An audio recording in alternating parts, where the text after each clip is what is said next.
Morning. এখনও রান্না হয়নি, রান্না করবো। বাইরে খুব বৃষ্টি হচ্ছে, বিকেলবেলা বেরানোর আছে। দাদা বৌদি রেস্টুরেন্টে বিরিয়ানি খাওয়াবে, আমার জামাইবাবুদের বিবাহবার্ষিক 17 বছরের, তাই যাব। যতটা পারবো তোমাদের শেয়ার করবো।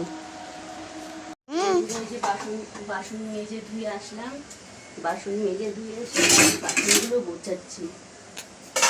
মেয়েদের জীবনটা এমনই, যেমনভাবে মেয়েদের রাখবা মেয়েরা সেইভাবেই মেয়েরা থাকতে পারে। মানে যেমন পাত্রে যেভাবে রাখবা। বিয়ের আগে একটা থাল ধুয়ে খেতাম না, বা এক গ্লাস জল নিয়ে খেতাম না। এখন বিয়ে করে এসেছি, আমি নিজে আলাদা হইনি, আমার শাশুড়ি আমাকে আলাদা করে দিয়েছে। আমার মেয়ের যখন 1 বছর বয়স, তখন আমাকে আলাদা করে দিয়েছে। 7 বছর ধরে আমি আলাদা খাচ্ছি। কিন্তু হ্যাঁ, যা ভালো মন্দ রান্না করি, দেওয়া ঠেওয়া সবই কিছু করি, সবই ঠিক আছে।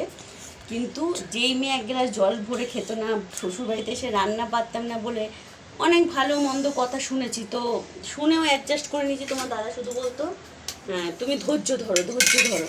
তো আস্তে আস্তে ওদের রান্নাবান্নাগুলো দেখে এখন রান্না করতে দিলে এখন রান্না পারি, বাসন মাজা, ঘর মোছা সবই করি।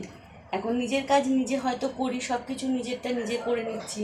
কিন্তু এখন কেউ কাজ নিয়ে রাখ দিতে পারে না। তাহলে মেয়েরা যেমনভাবে যেই পাত্রে নিয়ে রাখবে, মেয়েরা কিন্তু সেই পাত্রেরই আকারটা নেই। অনেক কষ্ট, অনেক ভালো মন্দ মানুষের, যেহেতু প্রেম করে বিয়ে করে এসেছি, ওদের টাইটেল পাল আর আমাদের সরকার এই নিয়ে আমাকে অনেক কথা বলেছে, অনেক কিছু। কিন্তু আমি আজকে মুখ বুজে সয়েছি বলে এই বাড়িতে ঠিক আছে। যদি মুখ বুজে না সইতাম তাহলে এই বাড়িতে টিকতাম না। আর এখন সবাই যেমন ভালোবাসে, শুধু তোমাদের দেখাবো কোথাও গেলেও আত্মীয় স্বজনের বাড়ি। এখন মানুষের ভালোবাসাগুলো শুধু দেখবে যে আমাকে কতটা তারা ভালোবাসে। কিন্তু আমার শাশুড়ির মেয়ে নেই, উনি মেয়ের কষ্ট বোঝে না। ঠিক আছে, যখনই লাগে হয়তো উল্টোপাল্টা বাজে কথা বলে, হয়তো আমি মুখ থেকে গালাগালি খিস্তি দিই, হয়তো উনি বলে তার পরিবর্তে হয়তো দুটো বাজে কথা, মানে হয়তো তর্ক করি। কিন্তু উনি যে সমস্ত ভাষা বলে সেগুলো মানুষের সামনে আনার মতো না। তো এখন যতটা পারি, কারো ঘরে যাই না, কিছু না, আমার মতন আমি ঘরে থাকি। আমি গালাগালি খিস্তি দেয়, তোমার দাদাকে বলে, তোমার দাদা বলে কী করবে বলো, এক বাড়িতে থাকতে হলে ওরকম হবে। তো এখন আর ঝগড়াঝাটি তেমন একটা হয় না। আগে খুব বলতো বা ইয়ে হতো, কিন্তু এখন অ্যাডজাস্ট করে থাকার চেষ্টা করি। হয়ে গেছি, এই যে এখন হেঁটে হেঁটে যাচ্ছি, যতটা পারবো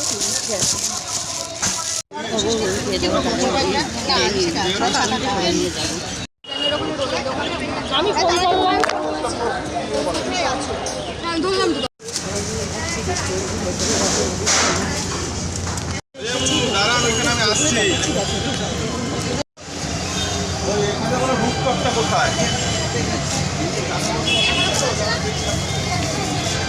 বাবা আমার হাতে সব ধরাচ্ছে।